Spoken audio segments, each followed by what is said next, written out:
Hey everybody, welcome to a Pioneer video. This one is going to be the first in a series. At the time of this recording, it's January 29th, 2020, which is exactly 7 days before I have to submit my Pioneer deck list for PT Phoenix. That's PT1 in Phoenix, Arizona. And so I have 7 days right now to narrow down all of Pioneer's options into decks I actually want to play.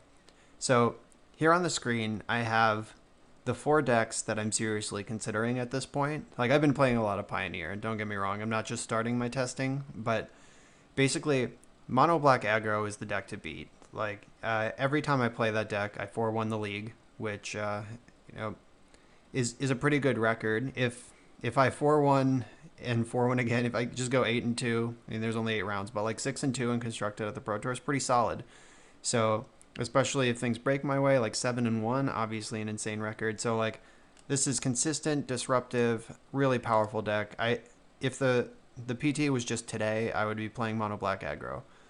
However, Five-Color Niv with Bring to Light is totally my style, and some members of my team have been working on this deck, and I think they're in our testing. I've just been getting handled by Niv a lot, so that's a deck I want to explore.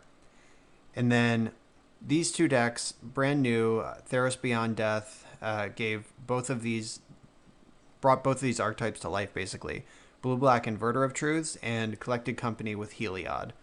So I've been working on Blue-Black Inverter. I think it is really powerful, really reasonable to do. It's a 2-card combo. It's just very good. It's just, is it consistent enough to beat like Mono Black Aggro? Like, can you go off before you're just dead to green Stompy? Like, there's like, can you go off through a Niv? Like, if they draw 6 cards off Niv and then their hand's full of gas, can you actually power through that? So those are the questions I have about Inverter. And then Collected Company Heliod, I'm pretty sure the way to build this deck is just be a mostly Mono-White Devotion deck, but also Collected Company for value. Like, you just want a strong beatdown plan, and you need Heliod to be a monster. Like, if Heliod's just an enchantment with the static ability that makes Walking Ballista lethal, that's not good enough. Like, you want a 5/5 indestructible. So this would be mostly mono-white with a solid beatdown plan, and force your opponent to respect the combo throughout the game as well. So that's another deck that I think might have a lot of potential, and the team is working on it. So we'll see where we end up. But like I said, I'm 7 days out. I'm the only one working on the team working on Inverter of Truths because I'm like the combo player on the team or whatever. So I'm going to play that for this video, and we'll see how it goes. We'll see how this evolves, see how my ranking of it evolves, see how the list itself evolves. I'm starting with a list from Emma Handy. I'm like 2 cards off of a list that Emma posted on Twitter last night that she was doing well with. So basically, if you haven't seen this deck, Inverter of Truths, exile your library, shuffle your graveyard into your library. So this makes your deck go away. Anything in your graveyard is now in your deck. And Thassa's Oracle, when it comes into play, you look at your top X cards, where X is your devotion to blue. If X is greater than or equal to the number of cards in your library, you win. Just straight up, you win. Then also, Jace, Wielder of Mysteries. If you would draw a card while your library has no cards in it, you win the game instead of losing the game. So you have 6 ways to win the game once your library is empty, and 4 ways to empty your library. So this, we'll see how the games play out, but I've been impressed with how consistent this combo actually is. It might seem kind of janky on paper, but I think it's real enough that you'll have to respect this deck if you're going to play Pioneer, even if it doesn't turn out to actually be busted. So hopefully this is still relevant by the time this video goes live. I am on a testing team, and we are trying to protect our information, so you won't see these videos until they'll start coming out the Sunday of the PT. So I'm filming these a week and a half in advance, and hopefully still relevant information. If it's not, at least it'll be a funny time capsule of like, wow, they were really trying to play the Scarab God, LOL. But we'll see how it works out. So let's go get into some matches and play some blue-black Inverter. Alright, so we won the die roll, and we have a hand that interacts well with creatures, kind of interacts with the stack, and then we can dig through time later. And I'm going to keep this. Pioneer is still mostly creature-based, so hopefully this works out. If they're just like blue-white control or something, our hand's real bad.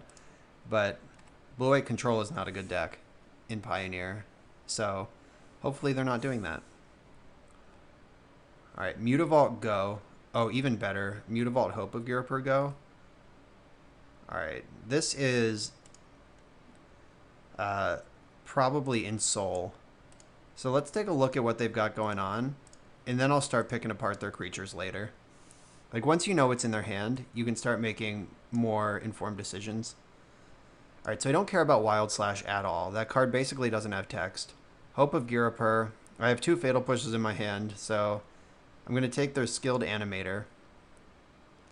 Oh, a 3rd Fatal Push? Yep. So I was really into the Izzet Ensoul deck before they banned Veil of Summer, like long ago in the format. So we're talking months ago at this point. But when they banned Veil of Summer, they effectively also unbanned Fatal Push. And Fatal Push is just a monster for this deck to deal with.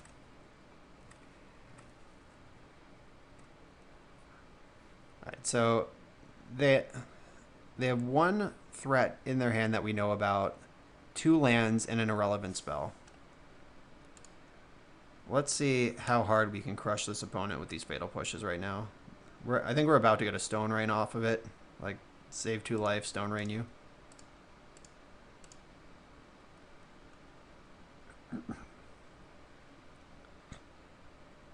I don't want to get too antsy on this Hope of Ghirapur, because I think I can censor the other one when they play it here. Alright, they're not going to play it. That's fine. I'm going to cycle Censor, because there's not a whole lot that I care about that they could do. They have like Shrapnel Blast in their deck. But like most of their spells cost 1, so Censor is not going to have a ton of value. Let's check this hand again. Alright, it hasn't gotten any better. They have an Ensoul Artifact. Or, okay, actually that's insane that we got to Thoughtseize that, because if they put that on an indestructible creature, that sidesteps my plan of just Fatal Pushing everything they play. Right, that was a timely draw for both of us. They also don't have any colored, or they have Spire, so they do have colored mana. They found that. Alright, here comes Mutavault again. That's also getting Fatal Pushed.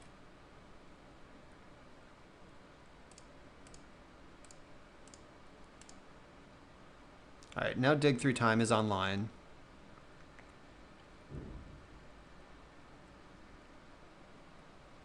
We do have to watch out, because once you get to 10 life, you can just die at any time. So we're getting close to that threshold where we really got to make something happen.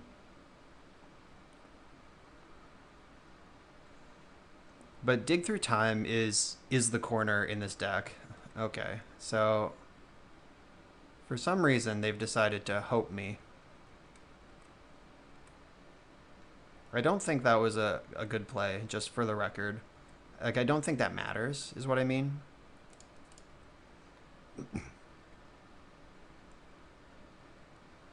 So I can Fatal Push this Hope.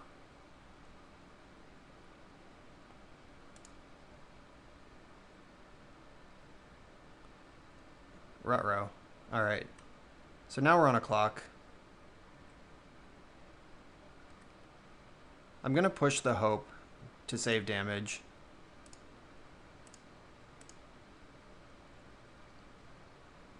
Alright, so make that dead. We go to 8. We know they have 2 damage in their hand, and they have this attacker. So I want to Dig Through Time into a land and Thassa's Oracle. Like, that would be the perfect dig. Because that lets us... Alright, we didn't find the Oracle. We found Inverter, which doesn't help. We already have one of those. So I think I have to take a land. And I'm going to take Opt as well.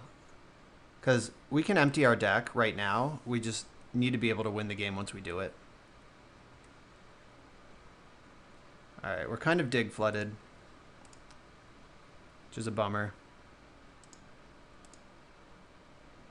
Thoughtseize. That is not helpful here.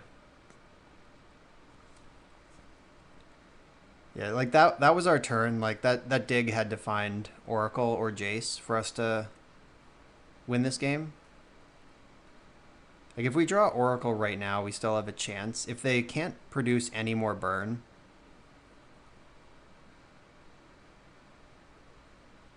Skilled Animator. Okay, so now I'm pretty sure we're just dead. Yeah, they have 2 lethal attackers. Even if we draw the Oracle, we can only produce 1 blocker. Alright, yeah, we're just dead.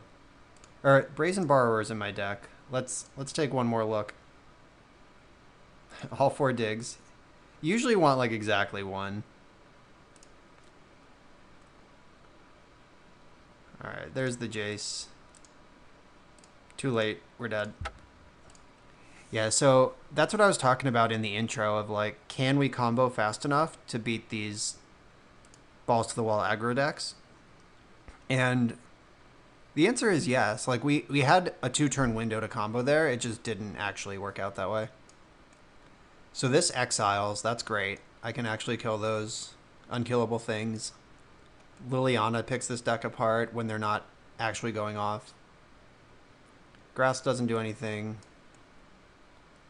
They have a lot of creature lands and a lot of their things become 5/5s. I don't think I want Cry of the Carnarium. Cletus also a little clunky. So Censor I think was the worst card that I had in the deck. Like the Thoughtseize and Thought Erasure are like bad top decks in the mid game, but it's really good to know what you're working against. And Mystical Dispute also clips the scissors and the animator, so maybe that's better than erasures. I definitely want my Thoughtseizes still in though. Like interacting with them that efficiently seems pretty important.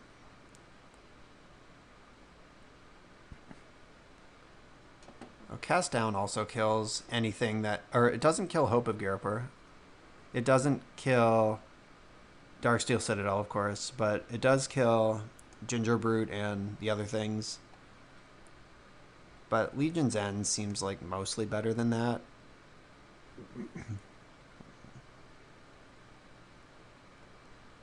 Maybe I don't want all 4 Thoughtseize. I want like some disruption, but it doesn't have to be perfect.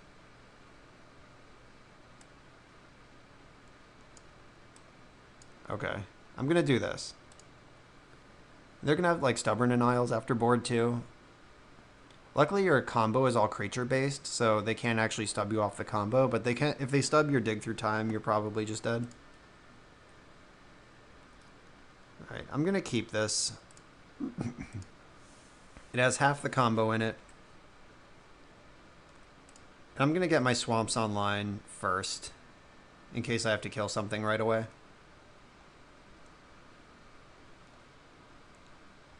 Alright, there's Ginger Brute.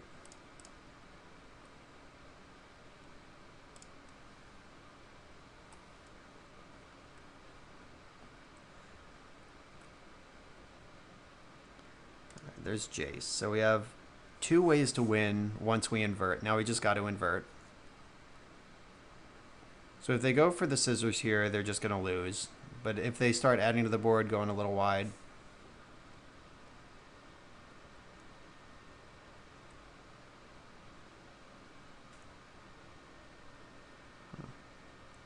This particular draw makes it look pretty bad that I don't have the Wraths in my deck. Maybe I should just have those in.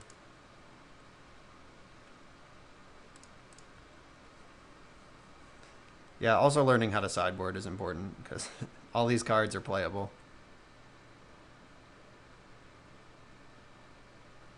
Alright, so I can opt, or I could just Oracle. Oracle produces a blocker and looks And I have Jace to win with if the Oracle gets answered. Alright, yeah. Just having this blocker in play seems pretty good. Alright, so this is awkward because this is not Scry 2. It's look at X and put 1 on top, so I have to take one of these cards. I think I probably just want the Thoughtseize over the other options. It's a shame I don't just draw the card because right now is when I want a Thoughtseize. Like once this is a 5/5, it's a little late.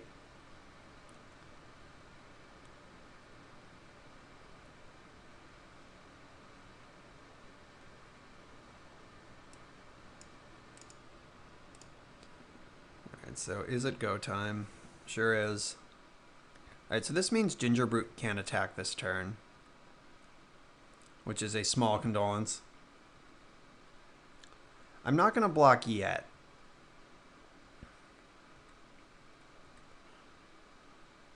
Alright, so I think I need to... I'm casting Opt or Thoughtseize. I just got to figure out which one I'm casting first. So if I Thoughtseize first, I can Opt with more information, and if I Opt first, I can Thoughtseize with more information. But I'm pretty sure knowing their hand, knowing what I need to dig for is more important. Alright, Shrapnel Blast, Metallic Rebuke, Stonecoil Serpent. My goodness, their hand is very good. Alright, so I have to take the Shrapnel Blast just so I don't die, but I don't think I'm going to get through these counter spells, like ever.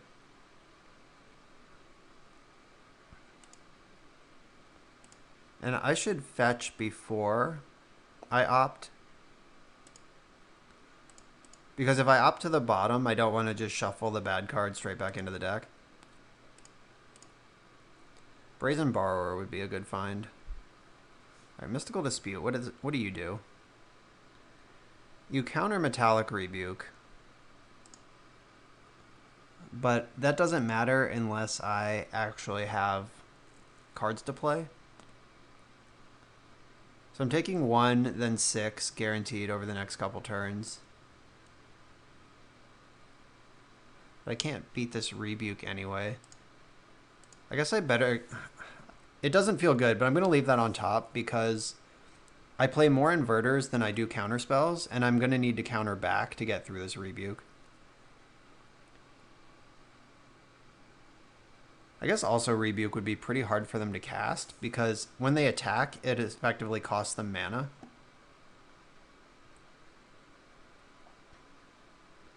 Alright, still not ready to block this. That could end up killing me, but I'll live with it. Alright, let's just draw Inverter and win the game.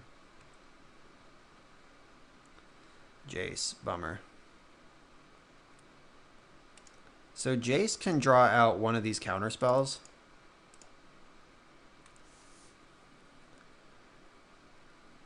I suspect that they'll just like snap off a counter.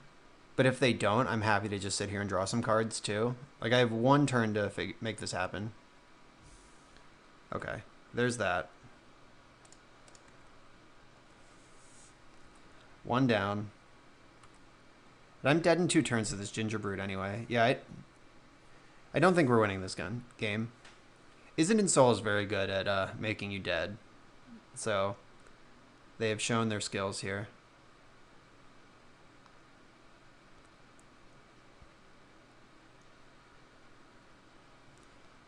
Okay. They got a little greedy there, I think. I'm definitely blocking. But now we can actually win the game if we draw Inverter. Oh, bummer. Another Oracle. Well, Oracle it is. That blocks again. We get another look. Alright, and since we have to put one of these on the top, we're just dead. Because drawing through that makes us lose. Alright, so absolutely embarrassed here by Izzet Ensoul. Let's track these results. This is PT testing. It's serious.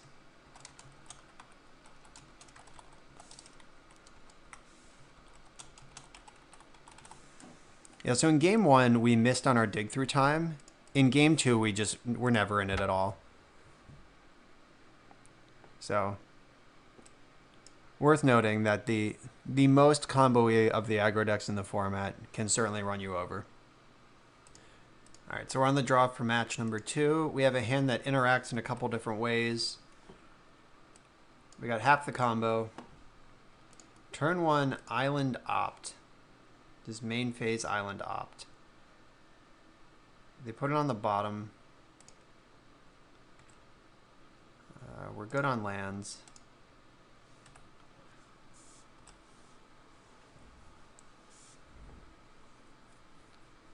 Ooh, some sort of storm strategy? Am I in a modern queue by accident? Did this happen to me? I don't know. Whatever they're up to, I don't like it. Generally, a good rule in Magic is if you can kill Baral, just do it. There's nothing fair is happening when your opponent casts Baral.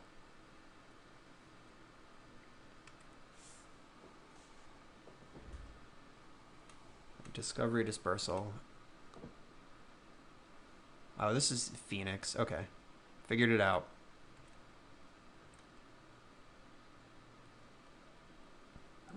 Alright, so I'm going to play...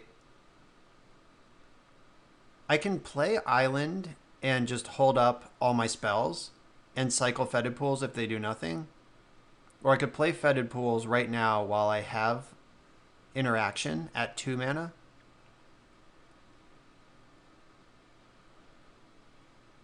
This Jace is going to be pretty important, and it's going to find me a lot of cards. So I'm going to make my land drop and just hold this Fetid Pools to cash in for a card if it goes there. But Phoenix is good at filling its own graveyard, so there's a good chance that Drown in the Lock will be live. I think I'm actually just going to jam this Brazen Borrower and pressure their end step a little bit, because if I can untap and slam Jace, that's going to be a really good spot.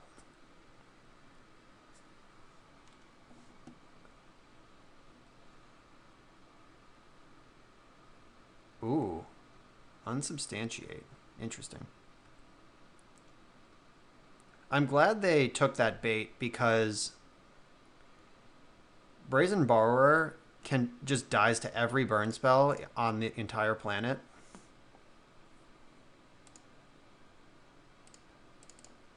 Alright, let's hope they don't play Spell Pierce. Alright, they didn't. Ooh, alright. Now we have the whole combo. Let's figure out how to get it together.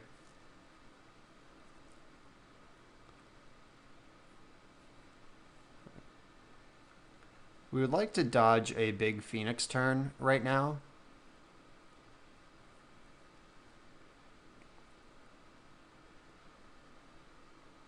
Oh, they're not Phoenix at all. They're Lotus Field. All right. Let's see how this works. Are we just dead? I wonder if they just have the whole combo. All right.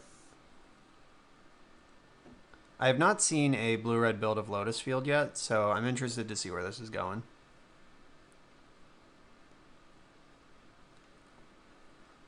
I'm F6'd. I will let them combo. Oh, they're a Breach deck. I'm excited about this. I might have to rewatch this video and try to reverse engineer their deck later. So they get to cast Baral from the graveyard if they want to start there. Okay, so they don't have the Chronic Flooding yet. Chronic Flooding is an aura that when a land is... Whenever an enchanted land is tapped, its controller mills 3. So they're not like going all the way off just yet. They are going to need a little help from their graveyard, unless their hand, the last card in their hand is just the nuts. That's pretty much the nuts. It's not Chronic Flooding though, so we're not like just dead.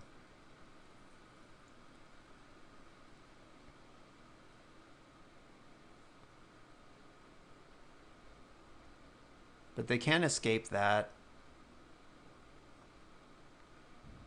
Every time you escape Horror over the pages, you net -1 card in your graveyard. So Horror is pretty strong. It also costs 4 now, so like It's just free to get through. Okay, I think they're pretty close to deterministically off here. Like they'd have to brick real hard for this to fail.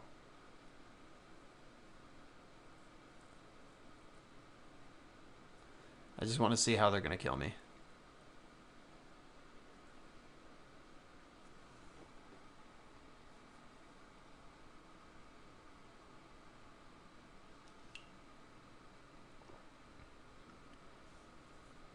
Yeah, Underworld Breach is definitely one of the more busted cards that could exist.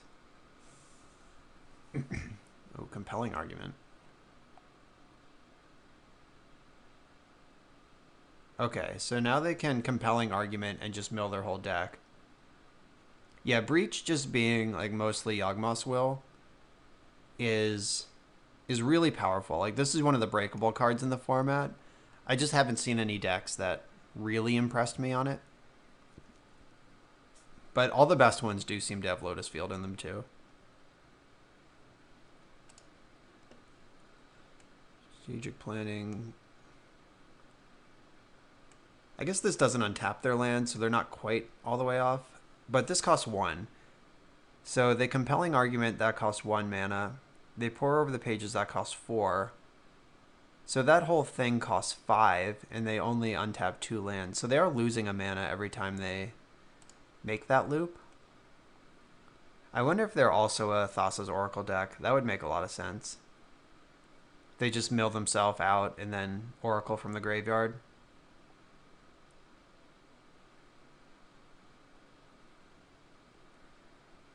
I'm just trying to figure this out on the fly.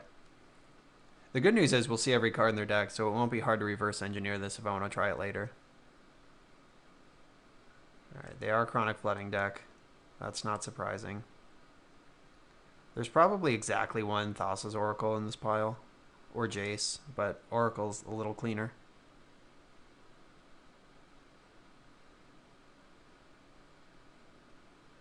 Yeah, there it is. Okay. Yep. Who's the Thassa's Oracle deck now? Alright, so we got totally ramped there. We had the wrong kind of interaction. So I'm taking out all these Fatal Pushes, because that's not good. Grafdigger's Cage means that their spells can't escape. And I like all of these counter spells. If we can just keep the Breach from entering play, we should win pretty easily.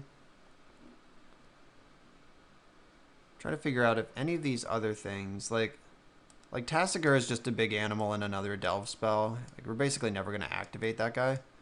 So that can get cut. I'm not bringing in the Scarab God against the faster combo deck. Jace Vryn's Prodigy is a pretty dominating card if we can stick it on turn 2 before we're dead. Like if we can rebuy our Thoughtseize and churn through our deck real fast. Or I guess non-bow. Okay, yeah, never mind. The best part of Jace overlaps poorly with this card. That's great. So I'm going to stick with this as it stands. Yeah, let's do that. Okay, so this time we have multiple points of interaction and the less common half of our combo. Yeah, we have 6 ways to win the game when we have no library and 4 ways to have no library. So having the inverter is a big deal. All right, they put the card on top. Let's erase their thoughts.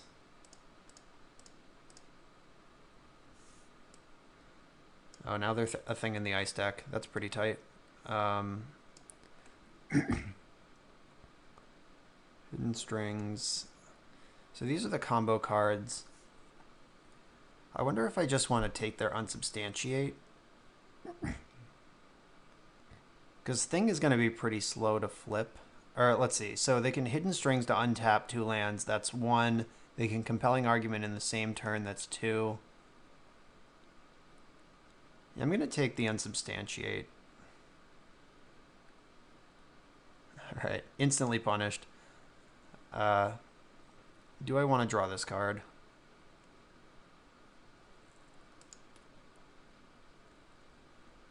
I'm going to put it into my graveyard. Does that make sense? Yeah, I got to fuel this dig through time.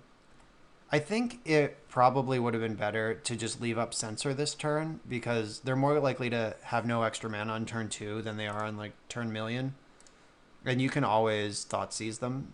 So that might have been a sequencing error. I'm not sure if that's results oriented thinking because my play didn't work out, but I don't think that it is. I think it is actually just better to hold up Censor there. So like now I'm holding up Censor and it basically doesn't matter. Ooh, ooh, ooh. Give it to me. Well played. Alright, so we got away with something there. Okay, that's why they didn't play their land. They drew a shock land and they were trying to save 2 life. But they died for their arrogance. Alright, Hidden Strength, Compelling Argument, Island. They have 1 unknown in their deck. So, if I slam Inverter, I lose because they can just Compelling Argument me. Woof. Alright, I'm not interested in that occurring. So, I have to cast Jace first. And then I have to invert and Jace in the same turn, which means I have to mill them. Unfortunately. Oh, been 2 Mystical Disputes? Sounds good. Okay, so we might be able to live the dream. If we draw an untapped land, we get to Thought Seize them and Inverter in the same turn. Alright, so there's a discovery. We know that they have Hidden Strings and Compelling Argument, so it could be totally possible to flip Jace, or flip Thing in the Ice right now. I guess not really. No, we're good. Never mind. I'm full of shit. Alright,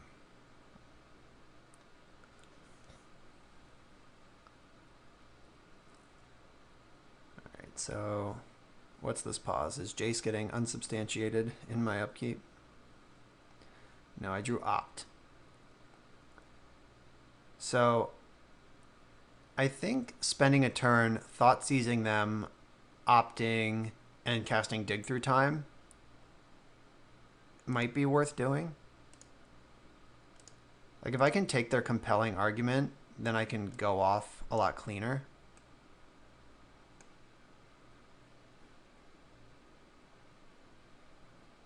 Okay, so if by taking their Compelling Argument, I get to nice.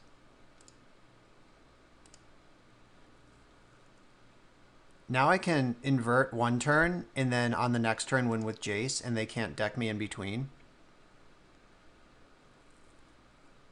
1, 2, 3, 4, 5. Alright, I'll mill myself this time because I have Dig. Okay, this is perfect. I'm actually just going to dig right now. Make sure it resolves. I'm exiling all the cards that are not Thassa's Oracle. Oh, nice. Alright, Dispute and Oracle are both cards I want.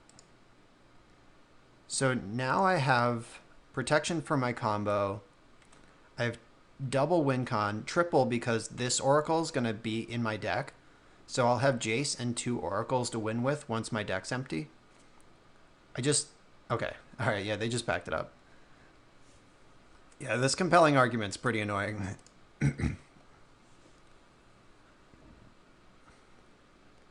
Alright, so I think I want Legion's End in the deck. I don't want a bunch of Fatal Pushes. Like, that's not my style. Like, I'm not bringing them all in, but, like, Legion's End is pretty sick if I can hit the Thing. Brazen Borrower also buys me a lot of time against Thing. And it doesn't really... Oh, no, if I can bounce Underworld Breach... while their mana's awkward, that might be really good. Or it might not do anything. Thing in the Ice was not good that game, though. So I don't think I should react to it too hard. And I play 2 Drown in the Lock main anyway. Yeah, I'll just leave in the Legion's End and bring in one of the... and leave one Brazen Borrower around. That's probably enough answers to Thing. Alright, so this hand is pretty awkward. But I might be keeping it. So... I am going to keep this hand, and here's why. One of my lands cycles, so that'll replace itself. I can answer a turn 2 Thing in the Ice, which takes a ton of pressure off. I would really like to draw... Okay, I drew Opt. That's perfect. So I was going to say I want to draw Basic Island, so I don't have to shock and telegraph that I have a spell. But I don't think I care about that. I'd rather Opt than interact with that. But since I have Opt, I get to spend my mana, and I don't show them that I have a counterspell. I just show them that I have Opt. Alright, so do I want this?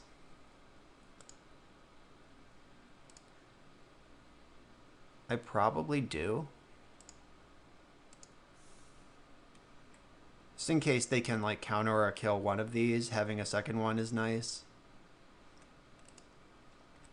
And I'm going to cycle Fetid Pools if they don't do anything. I want to counter this turn.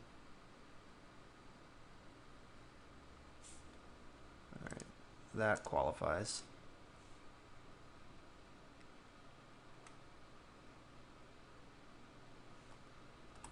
Alright, let's see if we're dead. Come on, Thoughtseize. Or Grafdigger's Cage, even better. Alright, Island, not what I'm looking for.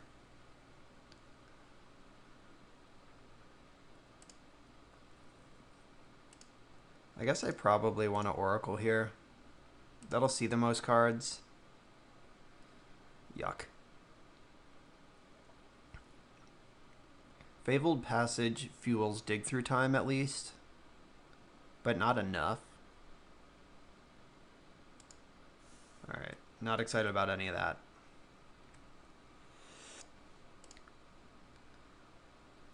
Let's see if we're dead.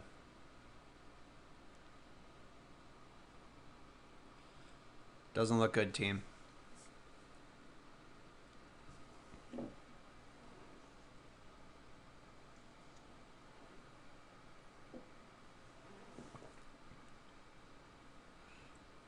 Ruh-roh. Alright, well, since that resolved, I can probably F6. I'm not bluffing anything at this point.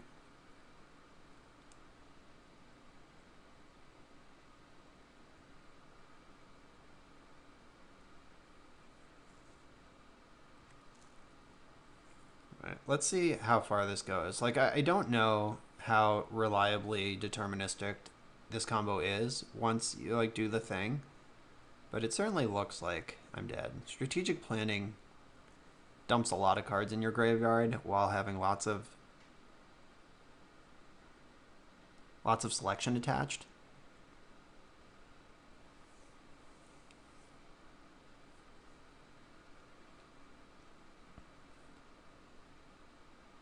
Fae of Wishes in the board, or in the bin now, so they can wish for Jace to kill me when their deck is empty.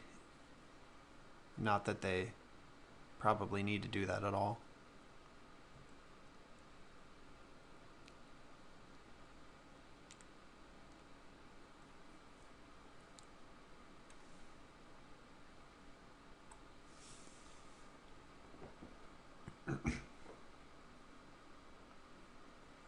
So they found a compelling argument.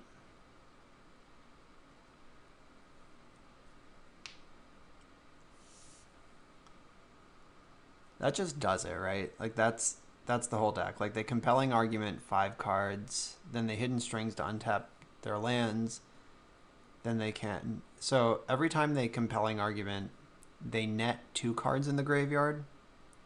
Or no, they Yeah, they net 2 cards, cost 3, gain 5, and then they have to hidden strings. So they actually lose a card in the graveyard every time they iterate this combo.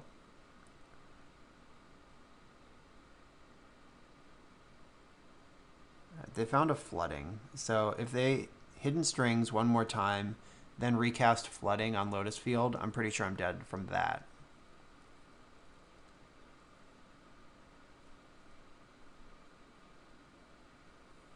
But they don't have enough cards to untap the land.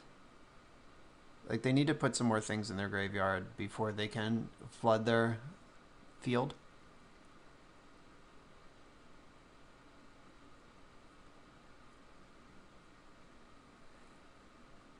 Yeah, even if this isn't a deck I'd end up playing, I definitely want to understand it.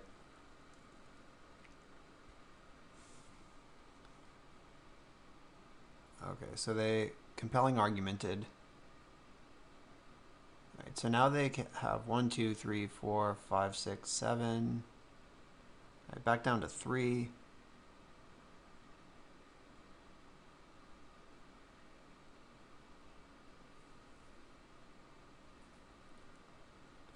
Yeah, they're operating on a thin margin over there. Like, they're gonna have to find like Baral or something to supercharge this. You know, I certainly believe they can do it. Oh, they exiled their hidden strings. They must have one in hand. That's the only reason they'd do that. But they did find a Baral.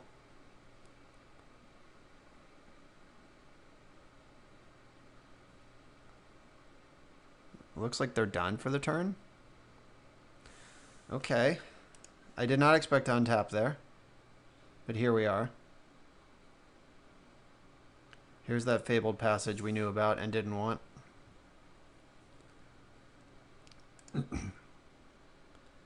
So if I fetch, I still can't dig. I think I'm going to fetch and cycle fetid pools right now in case I find a discard spell. Alright. Swing and a miss. Let's just hope they brick again. Like, there's 2 dreams gone, or breaches gone already, but they're through 2/3 of their deck.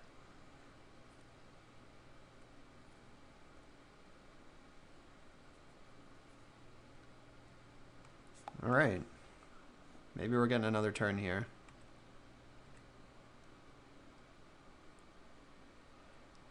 All right. Let's see what we're up against. A breach and 2 Lotus Fields is their hand. Okay. 1, 2, 3, 4, 5 cards in the graveyard. 6, 7, 8. So I can dig. I can dig and temple still. All right. So I'll dig right now while I know it's going to resolve.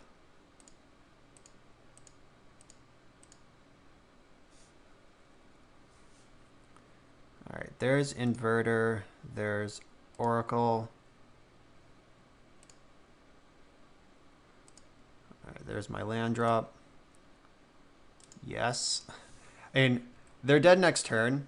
Unless they combo right now, they're dead.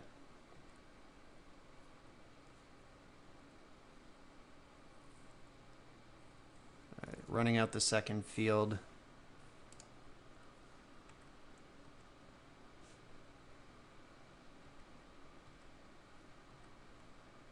All right, so how do I lose this? I'm not sure that I can. Not with 1 unknown in hand. Like, that would have to be a counterspell, and then they'd also have to rip another counterspell off the top. Or, no, they just have to... No, this doesn't have flashback yet. Alright, I guess we're just doing it. 1, 2, 3, 4. Let's invert this truth.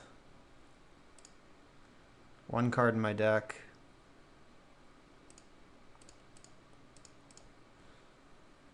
Let's scry 4. Or look at 4. Alright.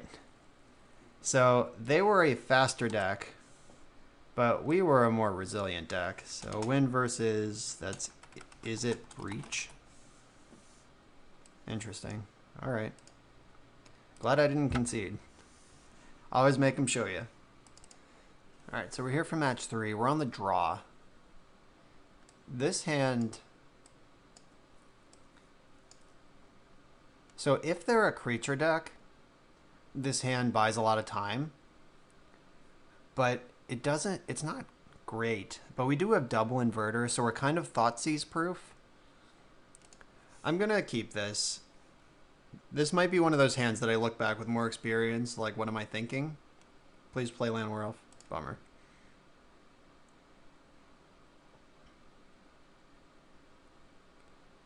Alright, so options here. Watery Grave tapped saves me life points.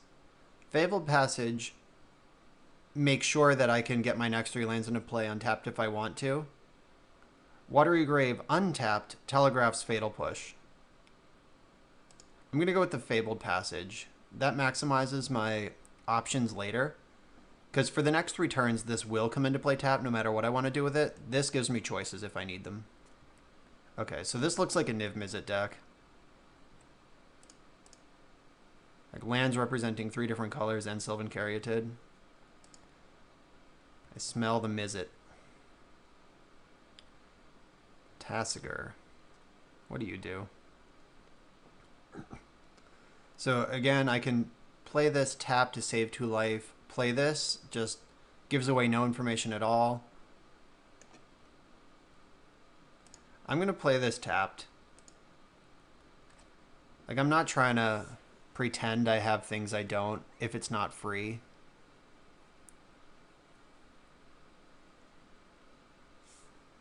Yuck, Teferi. Alright. That card is slightly troublesome. Hopefully they just plus it and pass.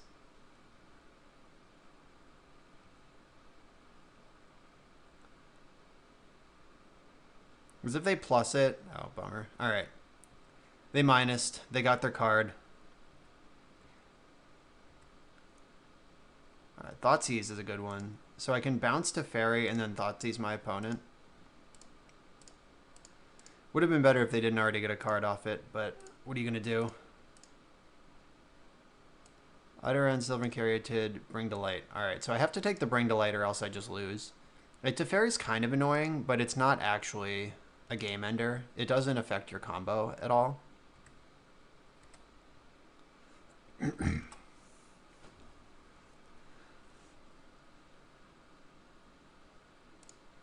What will affect my combo, though, is if I miss my land here and don't do anything. Alright, so there's their hand that we know about. Alright, so I found a land. I can shove Tasigur into play. Or I can play this Brazen Borrower, which can threaten the Teferi. I'm going to do that. Like, we know about Utter End in their hand, but if they spend their turn casting Utter End, I'm totally comfortable with that outcome. I would really prefer not to get Niv Mizzeted, though. No.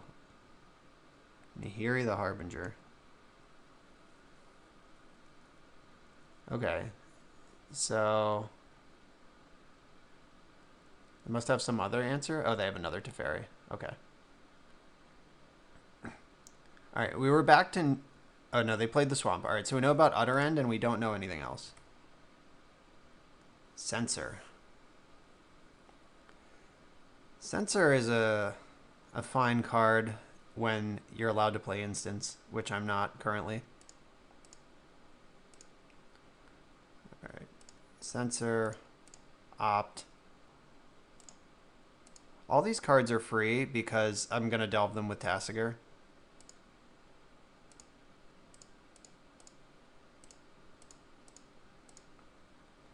Like, I understand Tasigur is just going to get Utter Ended, but that is what it is. If I find an Oracle, I can still win this game. Jace doesn't do it because they have Utter End. Like, I need a permanent that doesn't care if it's in play. Like Oracle, if they kill it in response to its trigger, your devotion becomes 0 and you don't see any cards. But if you have 0 cards in your deck, you still win.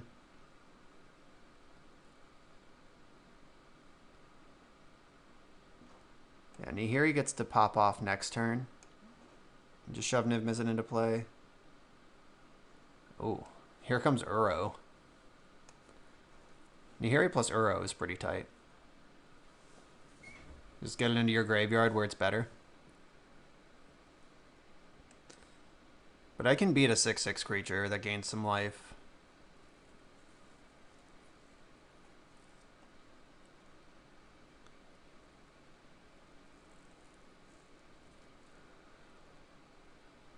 Also, this card is currently $51 on Magic Online. I hope that's not true by the time these videos go live. Like, I hope it cools off a little bit. Alright, we've drawn our third Fatal Push in the match where it has no targets. I guess Uro technically costs 3.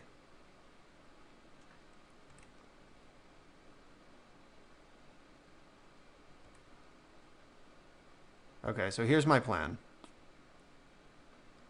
I'm going to attack Nahiri. Or I'll attack Teferi.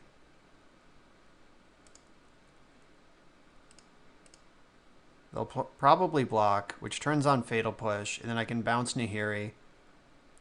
If they don't block and just Utter End, like, they can exile this, that's fine. That still turns on Revolt.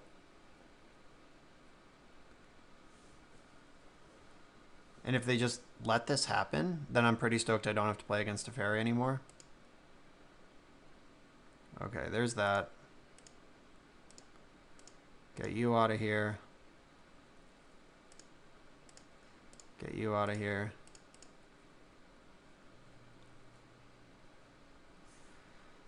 Alright. We live to play another turn. Kinda. This escapes for 5. Okay, so there are ways away from bringing that back again.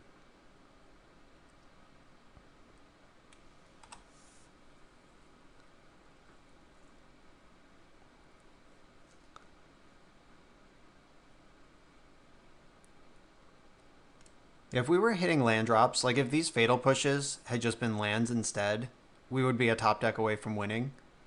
But we have drawn 3 copies of a card that are all going to be sideboarded out, which is rough, but that's Magic. You know, pre-board games, sometimes you have bad cards. Dig through time. If only. Alright. Let's get this Brazen Borrower back into play. Card's a lot worse when it doesn't have flash.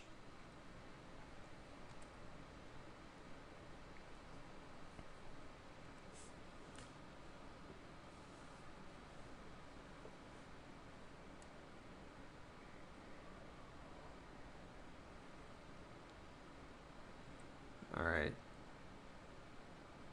Teferi's large again. Out of reach. So they don't even have to do anything to this Brazen Borrower. Like, all their Planeswalkers are just indestructible. Oh. It's going to fight a wolf and die anyway. If only I could cast Instance. Yeah, Teferi, like, decks that are good and just also incidentally have Teferi in them, that's a really good place to be in Pioneer.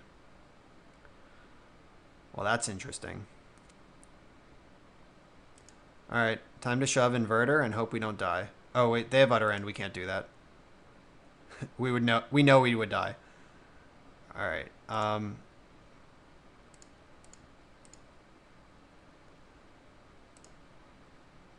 so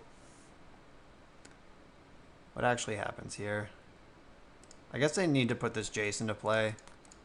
Like, Nahiri's on ultimate. They can get a Niv Mizzet if they want it. But I'm going to mill myself, fuel my dig, hopefully hit a land drop here. Alright, we hit a land drop. Yeah, so they can get Niv Mizzet, draw a million cards, kill Jace with the Niv Mizzet. They could also, like, end step Bring to Light because they have Teferi. Alright, that's fine. Holding on to the other end.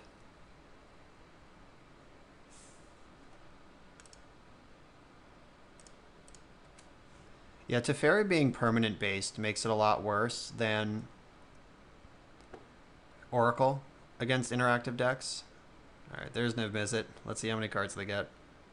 Nope, nope, nope. Yes, yes. Nope, nope, nope, nope. Ooh, they had to make a choice between Teferi or Supreme Verdict. They're probably...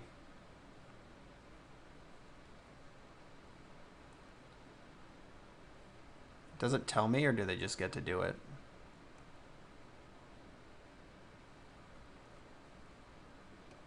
How does this card actually work?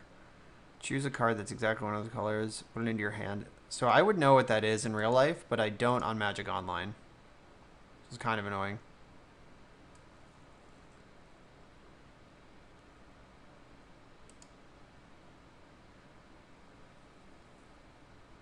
Alright, so they're going to draw 10 more.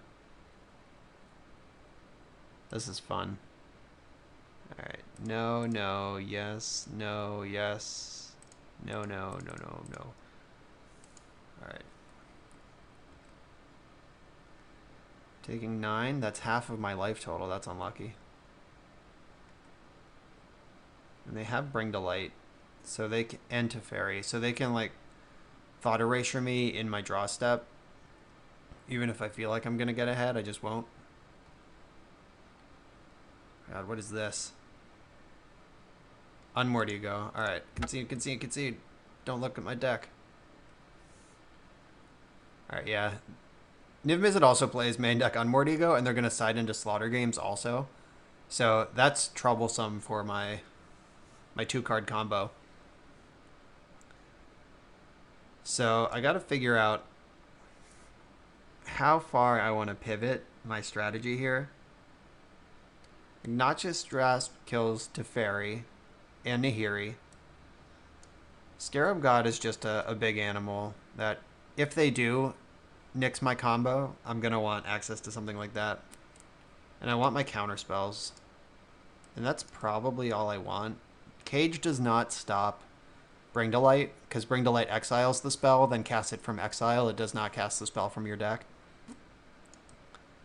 Alright, so I've got to get rid of 5 of these cards. 1, 2, 3, 4. That was easy. And probably Borrower against the Teferi deck. Since I'm bringing in other instants, let's get rid of that low impact one. Like, you're not going to beat this deck playing fair, ever. I can't keep a 1-lander. Alright, that's much better. So I'm going to bottom the Swamp, because Fabled Passage fuels my graveyard for Dig. So it's just like a Swamp plus. But I was saying you're never going to beat Niv Mizzet playing fair. So, like, having Brazen Borrower, like, keeping them in, like, maybe I'll just crunch them for 3. You won't. Just stop. Bummer. That's okay. That'll be untapped when I get around to it now. I'm going to opt this turn and Thought Erasure next turn. I guess I should have opted now in case I find Thoughtseize. Yeah, that was a slight mistake. Mystical Dispute. That is a card I want. Okay. I accept. Thoughtseize. Alright. So I can Erasure now and still hold up Dispute, if that's something I'm interested in. Alright. Caryatid, Teferi, Niv Mizzet. And I'm taking Niv Mizzet, and I can Mystical Dispute the Teferi.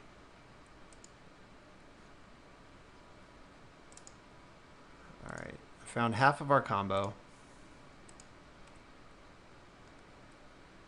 I guess I should just Thoughtseize Teferi while the getting's good, and I'll have Mystical Dispute up for the next thing. Alright, yeah, your hand is just some caryatids. 1, 2, 3, 4 cards. Okay. Let's hope they don't top deck Slaughter Games right now. Or Unmoored Ego. Yeah, they're just running out. Oh no, rip. No, that's great. Now Inverter is just lethal. And I'm never casting this Tasigur, which is pretty lame. So I guess I'll hold on to this for now. We know that their hand doesn't do anything. They're getting out of range of Mystical Dispute, though. 1, 2, 3, 4, 5, 6, 7, 8. Yeah, they're almost to the point where they can just pay. Brazen Borrower. I wish this could bounce things that I control, but it can't.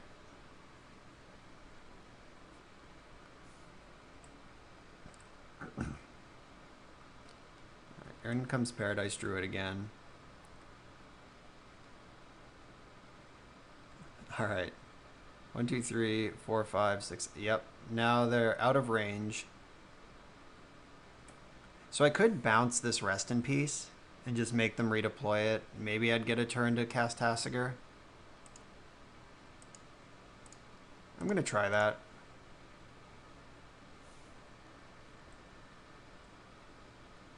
Noxious Grasp. That's not what I'm looking for. So if I kill this...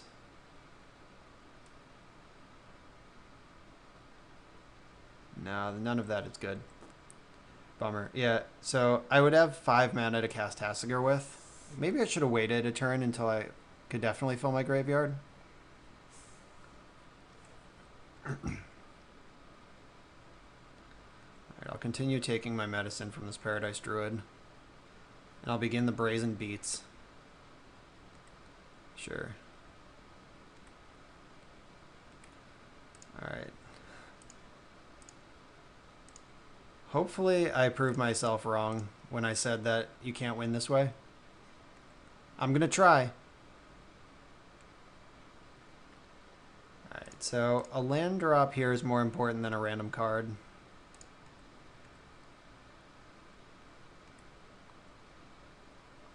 One, two, three, four, five, six, seven, eight. Even if I kill Paradise Druid, I'm still... just, they can still cast their Bring to Light or whatever and pay for Mystical Dispute. Alright, I'm actually going to Oracle here. I got to get this show on the road.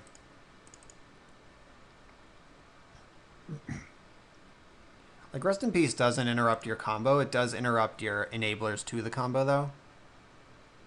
Alright, so another Oracle. I'll grab that. It was nice putting 2 digs on the bottom. Not going to see those.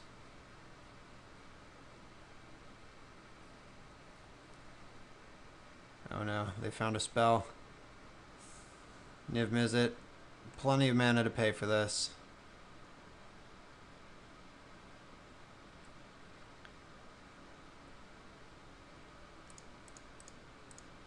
They found Thought Erasure and Bring to... Oh.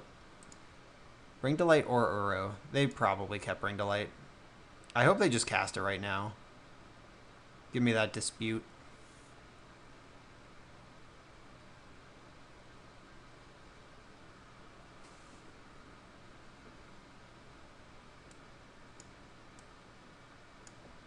Yeah, this deck is surprisingly good at just casting Niv Mizzet. The Pioneer mana base is not daunted by this mana cost. They only got 2 cards off of that, which is pretty super nice. Alright, so I'm going to kill Niv Mizzet.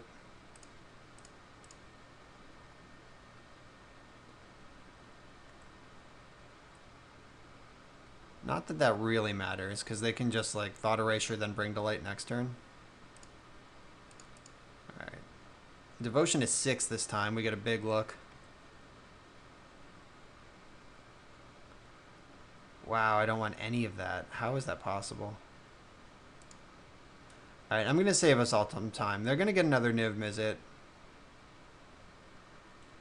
I have to spend a turn drawing Temple of Deceit, scrying one. I don't know. I should probably concede this game.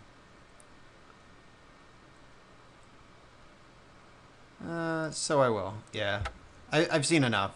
We just got completely overpowered there. Like, if you don't combo this deck quickly before they start going off, you're not going to win. So, we're over the hump there. Alright. Loss versus Niv Mizzet.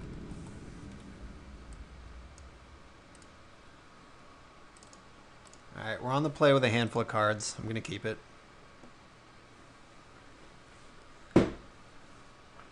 I'm going to Fable Passage first because...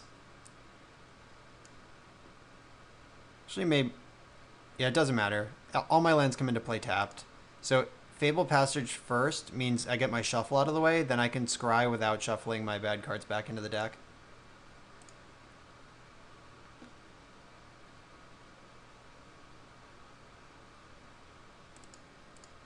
Alright, this card. This must be a Heliod deck. Because that card lets you cheat a turn with Walking Ballista. You get to combo for...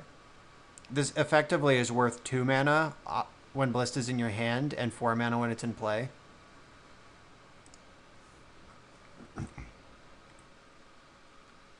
Ooh, Thoughtseize. That's a good card. So if I set this up right... I think I want to opt first. Oracle. Am I ready for Oracle? Yeah, I'll take it. I'm going to need it eventually. Temple. I kind of want to find a land or inverter. Like, those are the two things I'm really interested in here. Like, untapped Black Source. Got there. Alright, so untapped Black Source lets me Thought Scour, or Thought Erasure and Thoughtseize next turn. Which hopefully will just collapse their hand.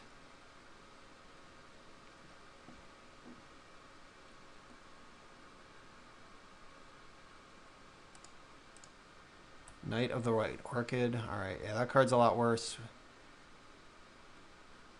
On turn 2. That was a weird play. They must be setting up Devotion or just not playing great. Because if they just waited a turn, I would have a third land and they could ramp with that. Alright. Show me your secrets. But they could be trying to fuel up a Nykthos also. Alright, so they have the full combo in hand. I'm going to take Ballista, and then I'm going to Thoughtseize, take Heliod.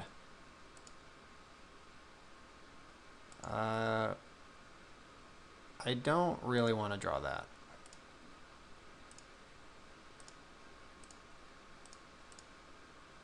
Alright, so now Heliod's gone. So they have Owl,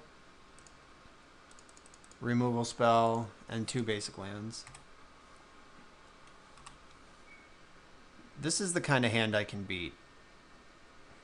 Like, they're not really bringing the beatdowns. Alright, Thraven Inspector was an incredible draw here. Lets them use all their mana, increase their hand. Like, so that was pretty much perfect. Speaking of pretty much perfect, there's the other half of my combo. So, if I invert here, then I lose to Stasis Snare. Because if they hit my Oracle, exile it, then my deck is just these cards, and none of them win the game. So I have to take a turn off. I have to dig through time.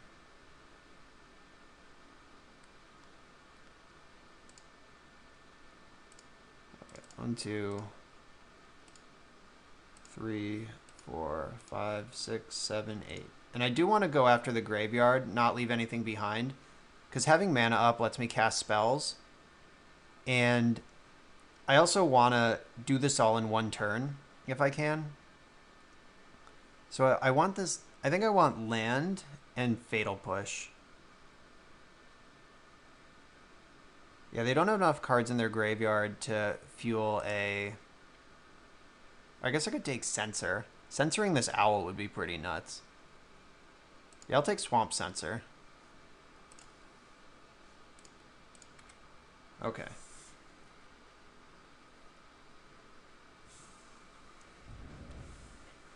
So they're going to draw a card. Hopefully they just ram their Owl straight into my Censor.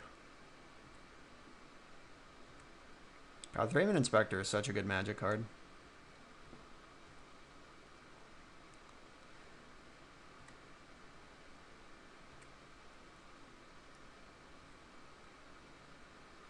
If we find another way to win the game, like a second Oracle or a Jace, I'm definitely just slamming Inverter. Bang.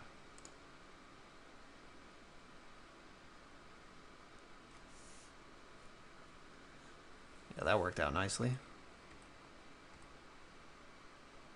Drowned Catacombs.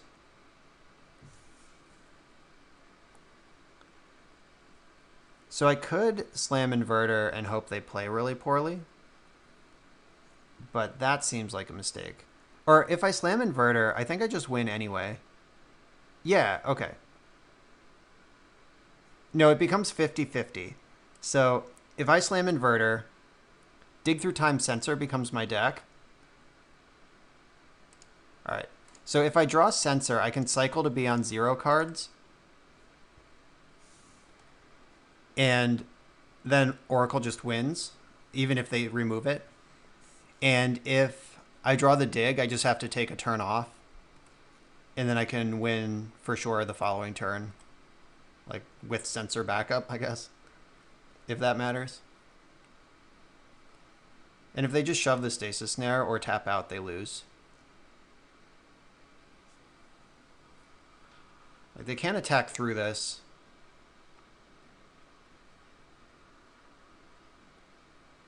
Like that's my favorite part of this deck. Like one of your setup for your combo is just a 6/6 flying.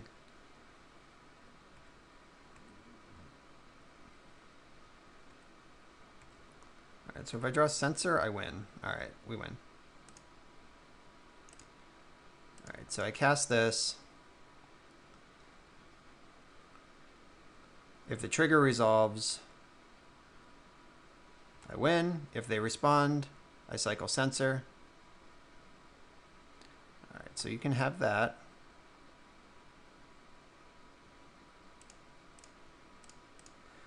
Bang. Now my devotion is 0, but so is my deck, and I win the game.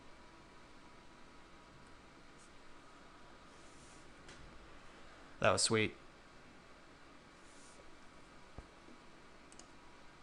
Was that the first time in this league I've really like just flexed off the combo? Because it felt like it. Alright, so I'm bringing in removal spells here. Legion's End, Cast Down, Ritual of Soot, all good stuff against their beatdown plan. And then I just have to mitigate their combo plan while I do that. But that's their worst plan. Like beatdown is, like devotion-based beatdown is much better in this format than combos are. Censor was really good there, but I don't want to get too caught up, lost in the sauce on that. I don't need 6 Thoughtseizes against this deck. They don't really fill their graveyard either. And I'm boarding into all these removal spells. So maybe Brazen Borrower is good at breaking up the combo. That's one of the few ways I have of doing that. This Fatal Push does it too. Yeah, maybe I'll cut a Brazen Borrower. Because I just have better removal spells now. Okay, so we got the mono blue, mono black hand here. That's a mulligan. Alright, this hand has cards in it.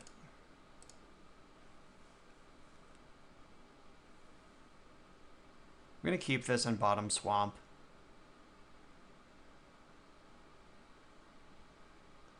Or maybe I'll... No, I think I want to bottom the swamp. So Swamp is better if they don't, or if they have Rest in Peace. Fabled Passage is better if they don't.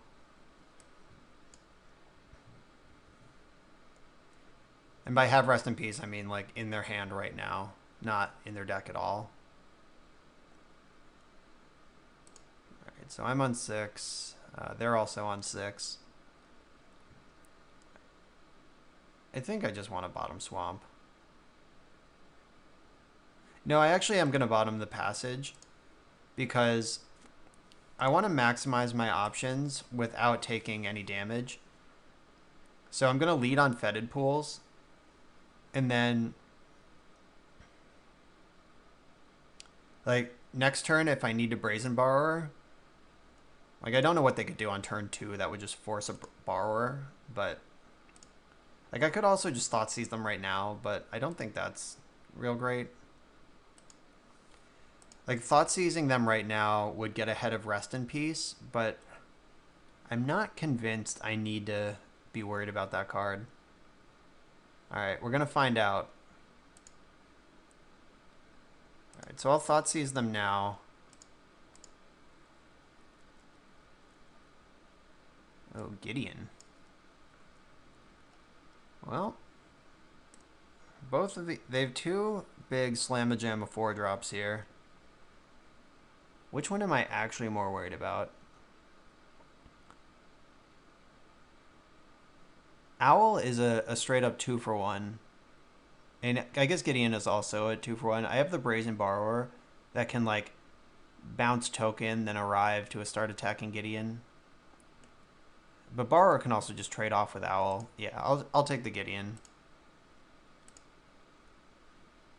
I get to play this tapped, save as much life as possible. I have the whole combo in my hand, and they've been so kind as to remove my graveyard so I don't have to delve it away. So I just need to get to 6 mana and then I win. This will make it easier to get to 6 mana, I think. But it does mean I have to combo all in one turn. I do need 6 mana. Like, you can't invert past the turn and then win, unless you have Jace. But Jace has to be in play first. Gideon of the Trials. Alright, they're just Gideon Tribal over there. Wrong. Alright, so Brazen Borrower is going to eat that thing. So when you're at 20 life and there's no pressure anywhere on the board, just plus this thing, even if there's no targets, because it dies to so much random shit, and you don't need the emblem right now. Like, that was not a clean play of Gideon of the Trials. I don't like it. Another Oracle. I'm gonna keep that because this Oracle can look for a land, and I still have another Oracle. Cast down, Fatal Push, land. Alright, yeah. Just lands. That's all I want.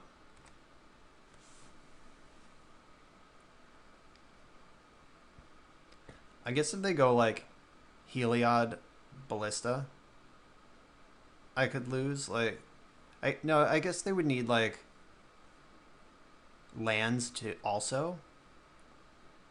Or if they go Ballista for 2 now and then untap and Heliod, I would lose. But, okay, that's not what they did. Alright, there's Heliod.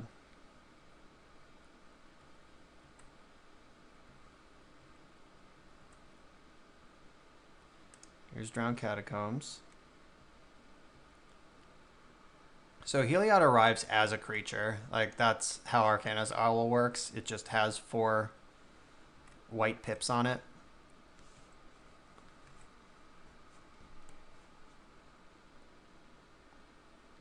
Ooh, Gideon. Alright, that's annoying. That was a ridiculous top deck, because now they have this emblem. I was making fun of the emblem, but it turns out that they're going to be rewarded for not playing great. Because I can't win while they have that. Okay, suddenly we're in trouble.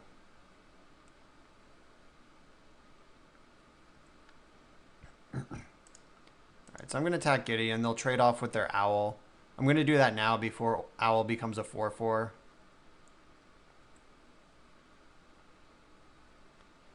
So I might need to Oracle to find an answer to this Gideon. I should have Oracled before combat. That would have been 2 extra looks. Whoops. Alright, I'm actually going to save this Oracle. I should have Oracled before combat, but now that I didn't do that, I'm going to save my Oracle so I can try to pop off a big Ritual of Soot. Like, I might be able to clear a lot of crap.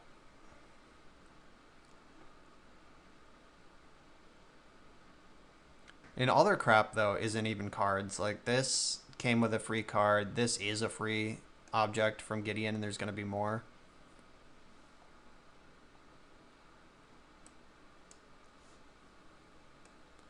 Oh, this fucking emblem. And I'm sure they'd rather have a Gideon of the Trials and the emblem in play.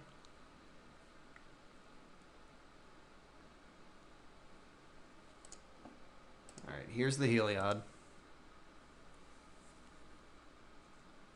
Oh, did they draw Ballista too? Right off the top? Oh no, it's a clue. Alright.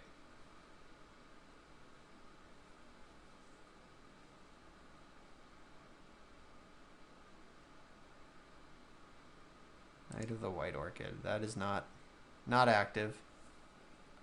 That's another thing that dies to my ritual. Alright, so I'm just going to chump Gideon with my Oracle. Then I'll Wrath.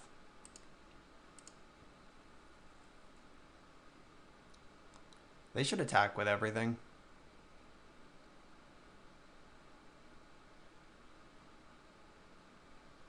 Alright, they figured it out. Bummer. Yeah, that's a better attack because my Oracle doesn't kill any of their attackers, so that's just free damage. Thoughtseize. They have no cards in their hand.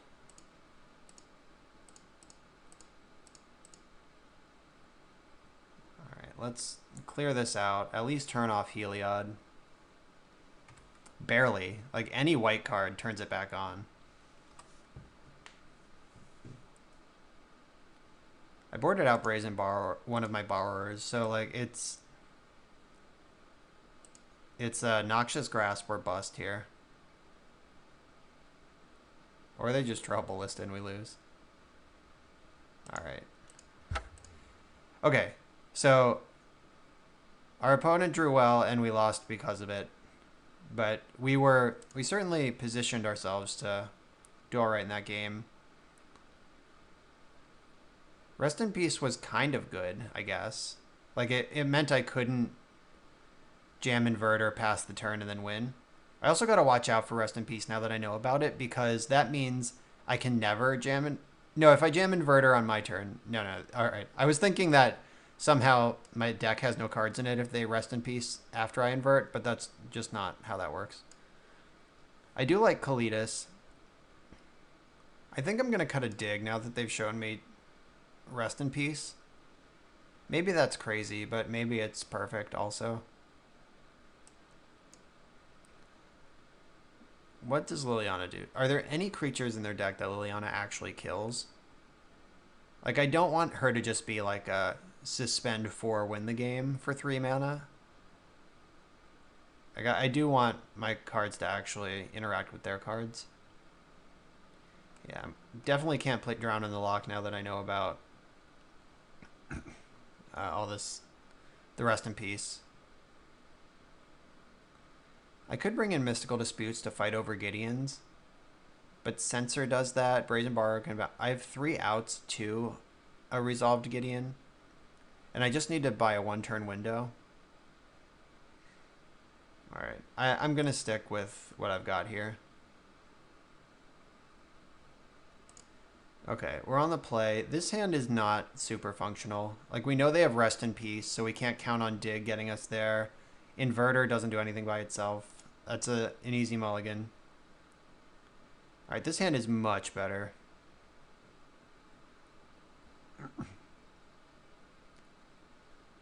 I'm going to keep this and bottom probably Brazen Borrower.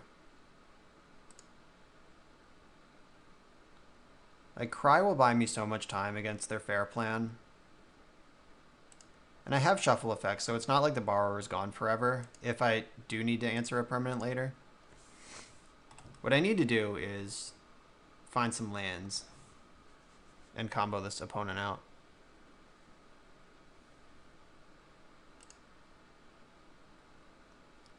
Right, so I was about to say I'm gonna opt now, but that's not even true. I have Censor, so I can opt in the end step. Like, I'm not in a rush to Thoughtseize this deck because they're cards that I really care about getting, like, seizing. Don't matter until like turn 4, 5, 6, etc. As they're thinking about jamming Rip into Censor, I will counter it because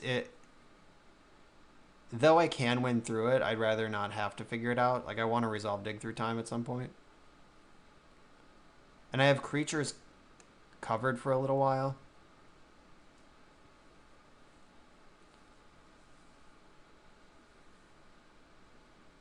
Ballista for 1. So what happens here? If they play Heliod next turn, I don't care. Yeah, I can Censor the Heliod next turn. Guess I'll just opt in response, see what happens. I do like lands. I'll keep that. All right.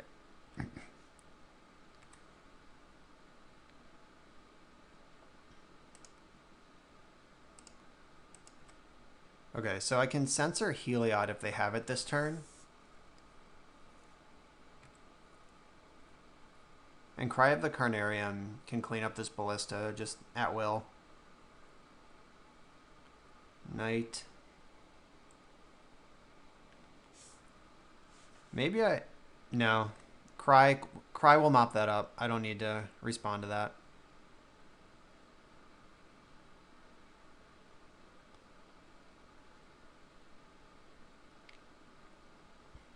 Play another 2-drop.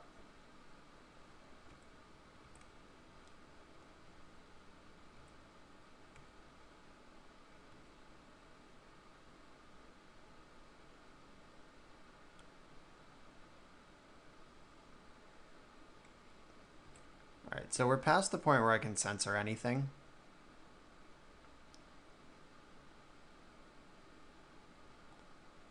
Is that true? I guess if they don't have a land and play a 4-mana Gideon, I'm still in this.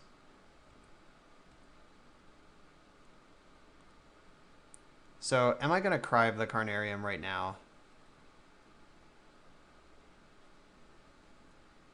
I still don't think it's time.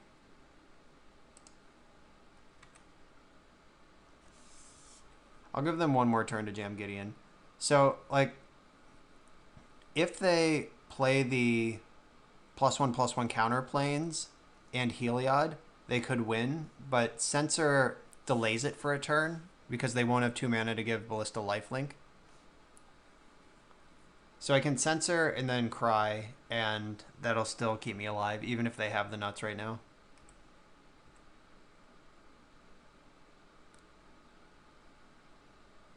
I hope they just go for Gideon. Like, no land drop, 4-mana Gideon, get Censored, get Cried, no permanence. That's what I'm looking for here. Alright, that's not what happened. They had the land. Gideon's Intervention. Choose a card name. Okay, so they're probably going to name Inverter of Truth. Good thing I have Brazen Borrowers in my deck.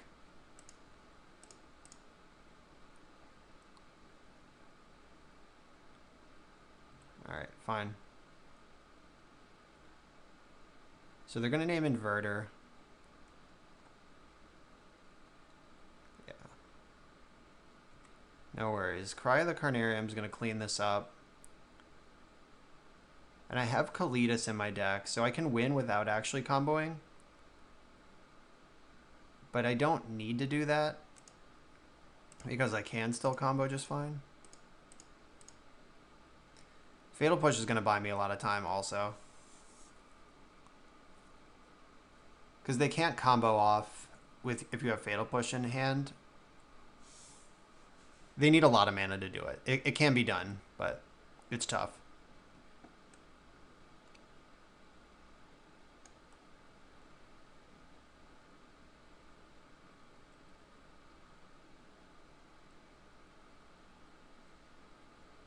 And if I draw Jace, I can just start running away with cards. That'll make it pretty easy to win. Like, if they're not applying meaningful pressure.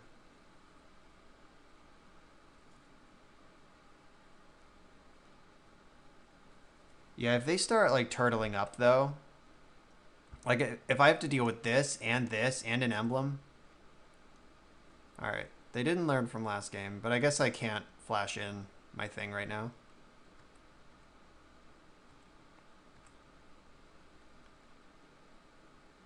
All right, so I know there's a Brazen Borrower on the bottom of the deck, and that's kind of a card I'm looking for. So Fabled Passage is pretty exciting, but I think Scrying 2, when I have all this mana with nothing else to do with, is better than just shuffling in and hoping I find it. And saving the passage so I can revolt my Fatal Push on a future turn might matter too.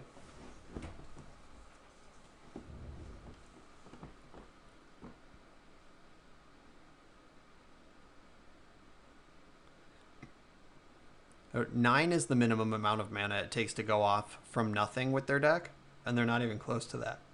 They need 3 for the Heliod, 4 for a Ballista on 2, and then 2 to give it lifelink.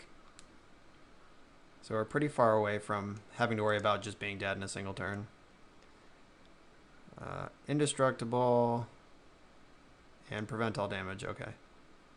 Ooh, it has a +1 counter on it. That's fun. All right, so we are on a 3-turn clock to this Gideon.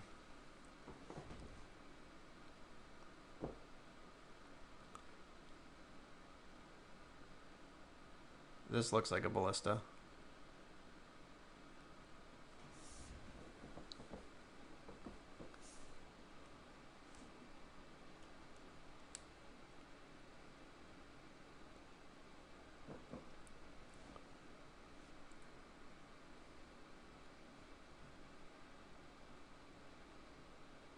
It would be weird not to cast Ballista if you have it here.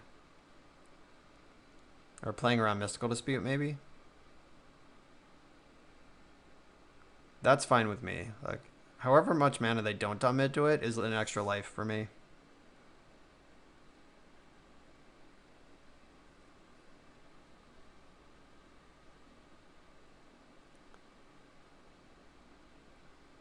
Yeah, definitely people seem to be aware of this deck at this point. Like, it's been out for most of a week at the time of this recording.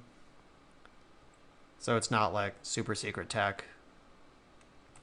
But that's the stuff I need to know before the Pro Tour. Like, I can't get super excited about just the new hotness. Oh, Kalidas, yes. All right, so I'm going to bottom Oracle because I can't do anything with it. Top Kalidas.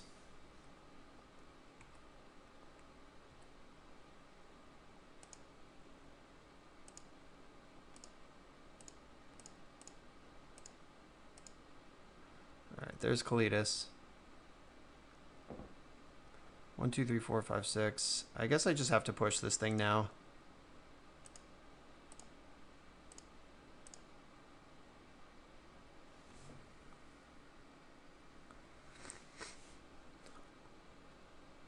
Oh no, what's this shit? No! Alright, so I don't get a zombie. Maybe I should have passed priority like at least once. See if I could get ahead of that exchange.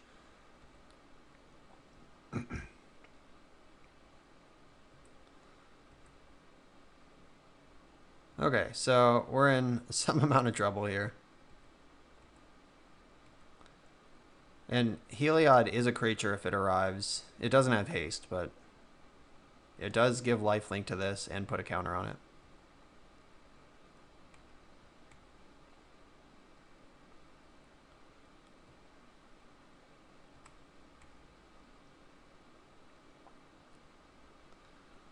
Alright, so I'm going to activate Fabled Passage in the end step.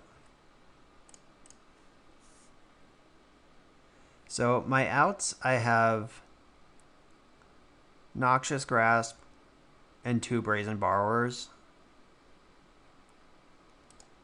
So I'm going to have to scry in my upkeep. 1, 2, 3, 4. Yeah, all my answers cost 2, so I can afford to do that. And I'm just dead to this Gideon if I don't do it.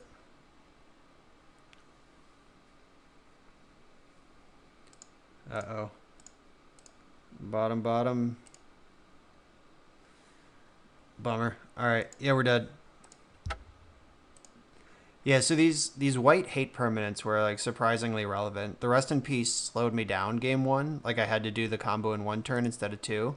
And then the Gideon's intervention just shut down the whole plan in the next game. Alright, so at the moment, we have lost to a wide variety of matchups here. So this is starting to drop down the list. And it wasn't high on the list anyway. It was just like something I wanted to see if it was actually busted. Alright, this is a keep. This hand's got a little bit of everything.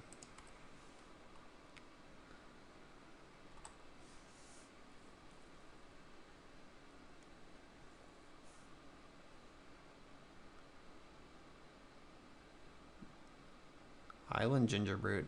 Alright. Island is... They don't...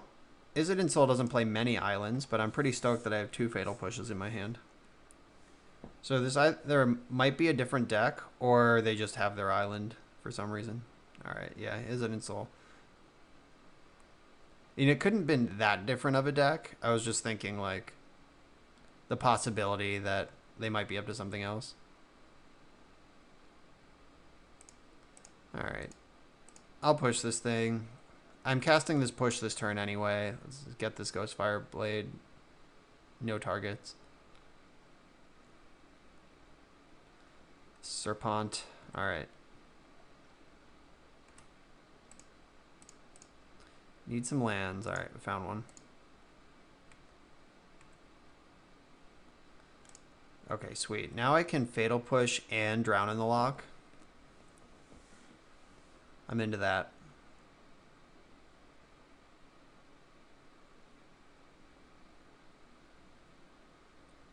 Emery. Okay, once this trigger resolves, I can kill it with Drown in the Lock. All right, that works.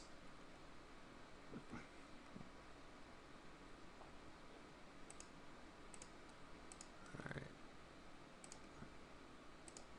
Why isn't this working? Okay, it was just. I was worried that I missed some line of text on this card because it has every other line of text in Magic. I was like, is it protection from instants too? No, but no, it was just Moto lagging. I can live with that.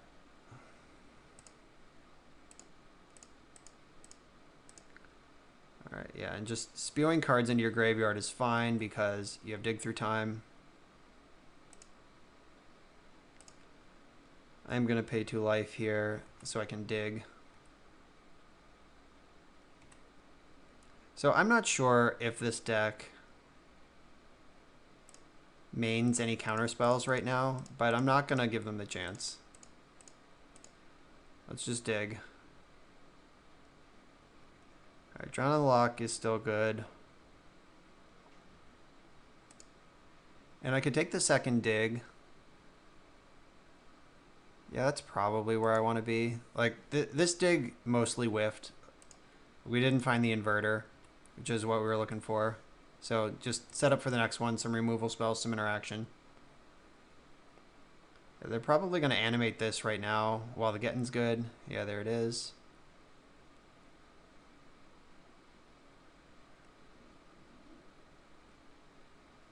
Another Ghostfire Blade. I'm just going to kill this right now while I can. While they can't chuck it at me with Shrapnel Blast in response. I'm not sure if I should be oracling more aggressively, but it seems weird to just get rid of one of my combo pieces when I'm not really under meaningful pressure.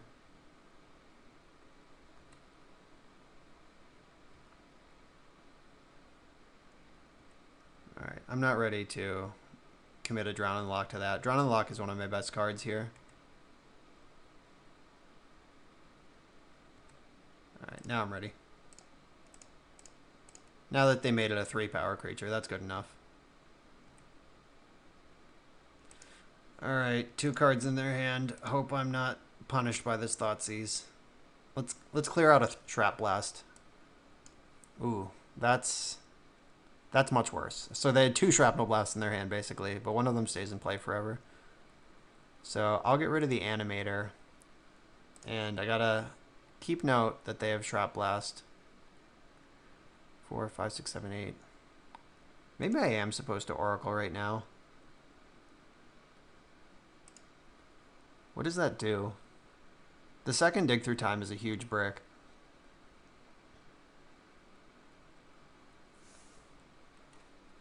I'm going to ship it for the turn. Though, no, I'm going to play Oracle, because if they draw a animation card, I just lose.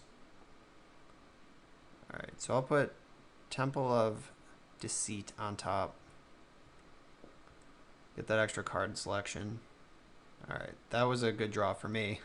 It's one of the worst cards in their deck. Alright, Temple of Deceit. So I'm going to dig first and then Temple.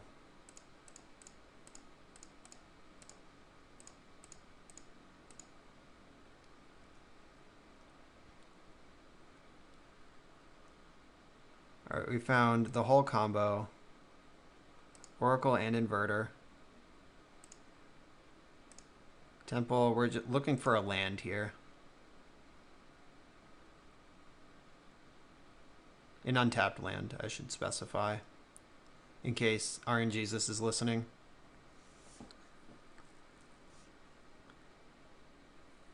We have 1 card in the graveyard. Inverter gives us a 1-card deck. Alright, we don't need a 3rd Oracle, that's for sure. Still not attacking. I'm not going to win this game by life points, and they have several draws in their deck that make me literally dead on the spot if I don't have a blocker.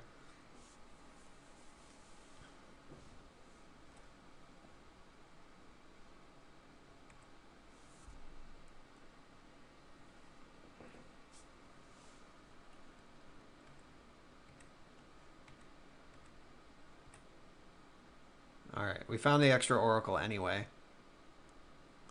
That makes me extra confident to move in on this Inverter, though. So let's just get in there. Because now they need to jack up multiple Oracle triggers.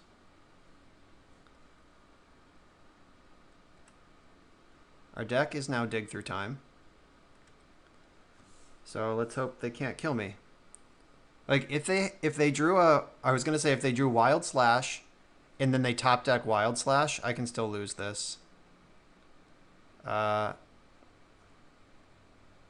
decking Ginger Brute isn't good enough. They don't have enough mana to cast, equip, make unblockable, and fling it.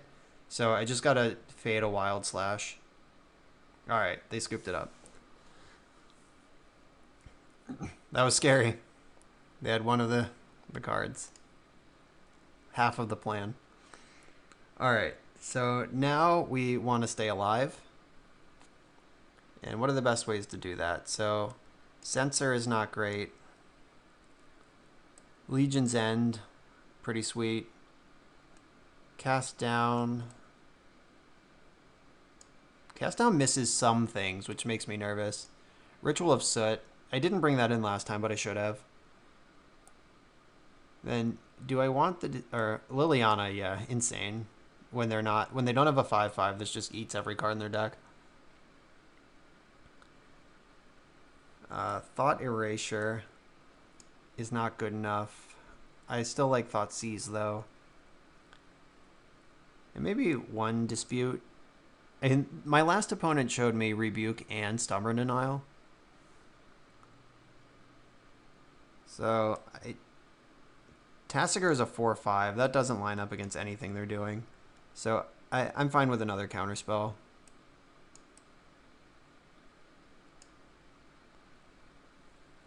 Alright, do I want Cry? Is that the same as Ritual? It's not the same as Ritual, but it is a similar effect at lower on the curve.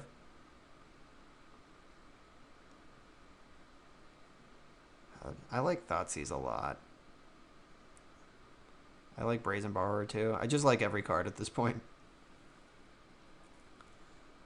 So I really don't want to get Dig flooded against a deck like this. So I'm going to cut a Dig, even though that might be crazy because it's the best card in my deck. Like, I want to draw exactly one. Ignore that last game where the second one actually won us the game and the first one was a brick. But we did draw 3. So I can't afford to have dead cards coming at my hand in this matchup.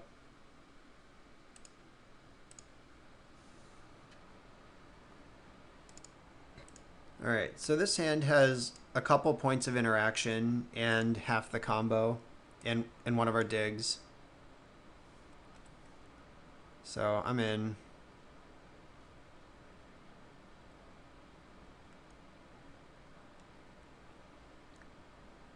I will play the basic swamp. That leaves up push without telling them I have the push. Like, I don't think there's any universe where I pay 2 life to put Watery Grave into play tapped. If I hadn't drawn untapped, if I didn't draw Swamp, I would have just played Watery Grave tapped.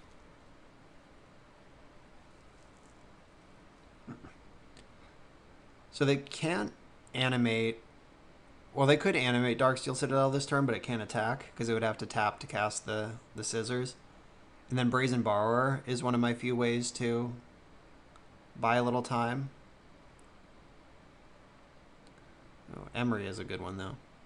Ghostfire Blade, Darksteel Citadel. Alright, that's not exciting. That could have been a lot worse for me.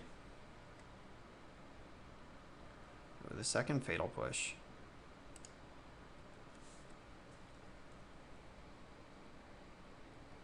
Alright, so I'm holding up 2 Fatal Pushes or Brazen Borrower right here.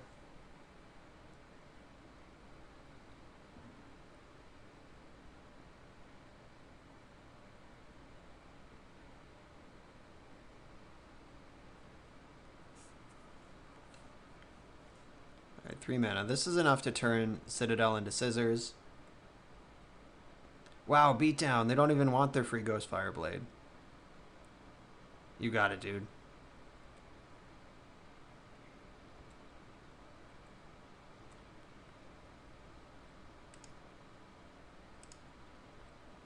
Alright, so now I can opt and Fatal Push.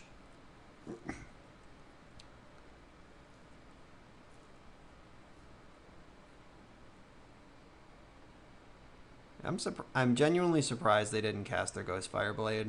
Just... That's going to be worth so much more than that 1 damage if this game goes on.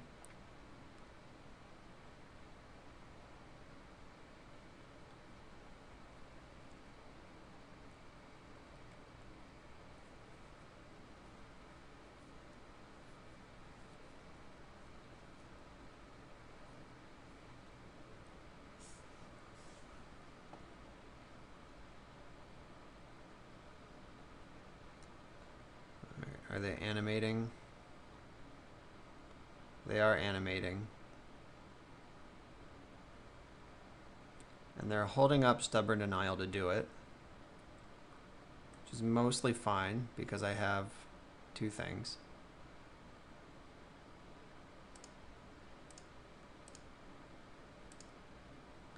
They're doing a good job playing 3-drops though. Like, that's... lines up pretty well against what I'm doing. Emery is proving her worth here. Alright, I don't want Thoughtseize. I want lands. Alright, found one. Inverter of Truth. Alright, what happens if I just shove Inverter right now? I died a Shrapnel Blast because... Oh no, I also have Jace. I have Oracle and Jace. So I can flip my graveyard, try Oracle next turn. If it doesn't work, I can Jace the following turn. They would need 2 outs for that to beat me. They would need like a Shrapnel Blast and a Counterspell for this to be good enough. Let's do it.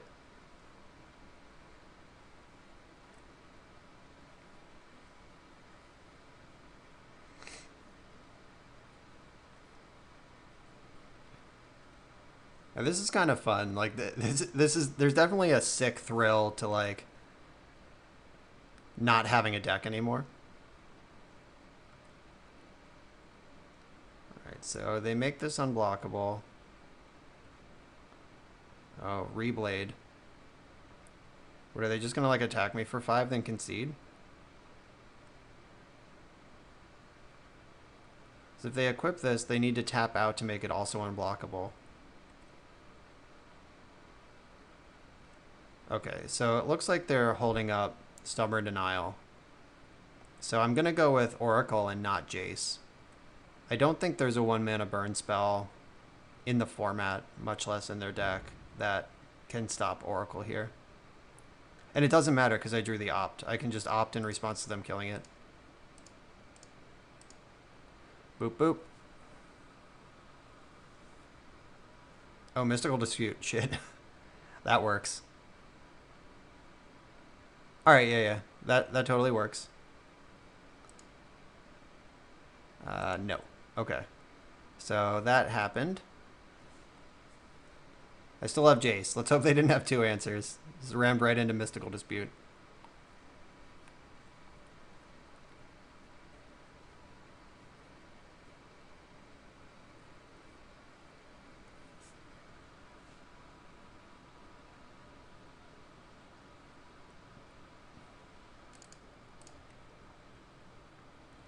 Alright, so now I definitely can't cast Opt. Because then I would lose.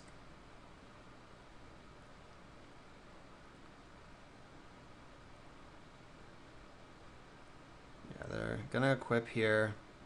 I'll fire off my Fatal Push. Maybe that will bait a Counterspell or Shrapnel Blast. They shouldn't do that, though. If they have a Counterspell, they should absolutely not try to save this stupid creature. Alright, let's find out who's dead. One of us is.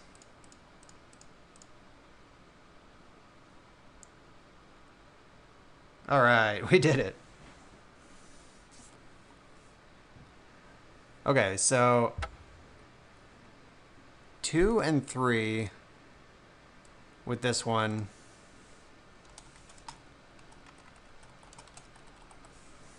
It looks like the meta is really catching up to this. Like,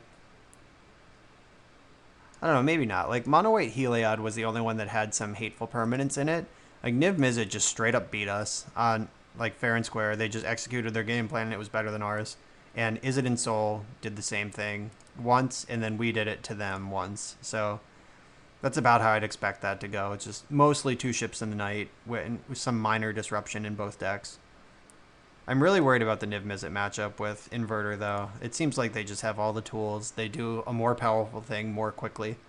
A certainly more consistent thing. A less fragile thing. So Niv was also on my list of decks to try. So hopefully I can get into trying that deck in the next couple days. Like, starting tonight, I'm going to run out one of these videos. I'm going to record all my testing from here on out, and they'll drop sequentially after the PT is over. So stick around. Come on this adventure with me. We'll see if this list still stays my list for a full week, or if the PT in Brussels and Nagoya are this coming weekend at the time of this recording. And then my PT is the week after that. So I get 2 PTs worth of data to decide if this really is the metagame as I want to see it. But we'll see. So far, unimpressed with blue-black Inverter. the combo is certainly powerful and consistent, but the format is a powerful and consistent format. And when you're like dirtling around, you miss on your dig through time, you just lose. So that's not cool. Like the Heliod deck we played against, like it comboed us once and it beat us with creatures once while we had the combo covered. And so like having a real backup plan is pretty cool. And beating down with your 6/6 Inverter of Truth is not a backup plan. So I'll work on this and let's continue to explore the format over the next few days. Thanks for checking it out, and I'll see you tomorrow for the next league.